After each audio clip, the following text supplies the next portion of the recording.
Bonjour à tous, nous nous retrouvons pour notre entraînement du jour.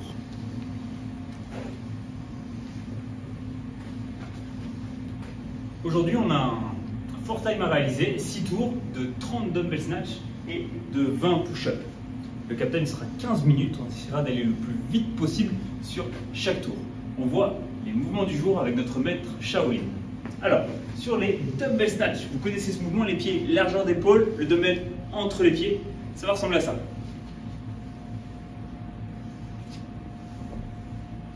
On va essayer de garder le dumbbell proche de nous pendant toute la durée du voyage. Je ne sais pas ce qui a craqué, c'est peut-être son coude. Regardez la position de départ.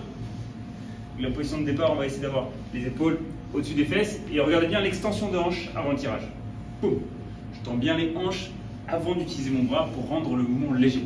Sur le retour, on pourra alterner comme il l'a fait pour préparer un petit peu les open.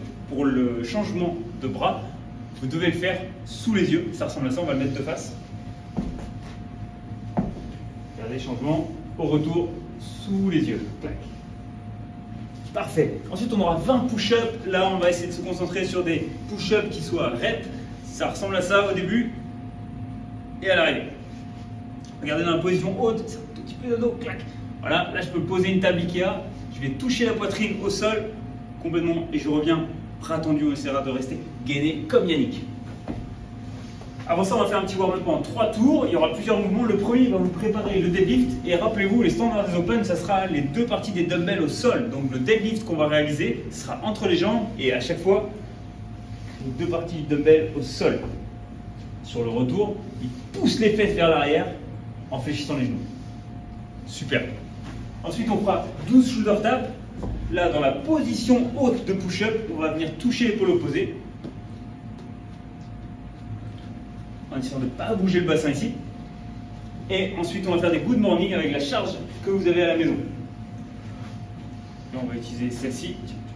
Voilà, juste un peu. Non, un peu moins. Yes! Ok, good morning. Vous commencez à déverrouiller les genoux et on pousse les fesses en arrière. Et on remonte. Vous allez sentir la tension ici et là.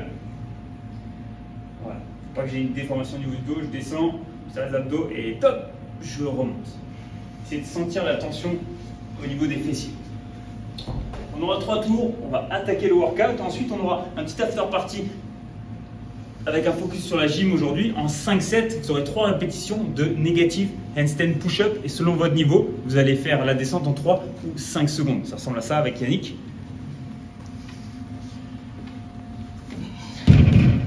Hop, on va revenir en trépied. 1, 2, 3. Et je reviens en ciseaux. Un pied après l'autre. On va se remettre en position. Rappelez-vous, le menton est rentré et je viens poser la tête devant mes mains. 1, 2, 3 et je repars. Yes.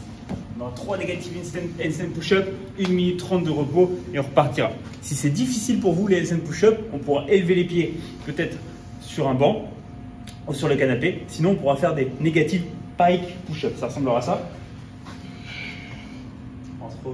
Bon, ouais, je viens toucher devant moi et je repars en position haute.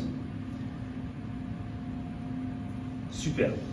Si vous avez bien vu, que ce soit ici au negative handstand push-up, il n'y a pas un moment donné où il y a un à-coup au niveau des cervicales. On doit contrôler et se poser gentiment, comme une fleur sur les temps juste après le printemps, quand vient l'automne.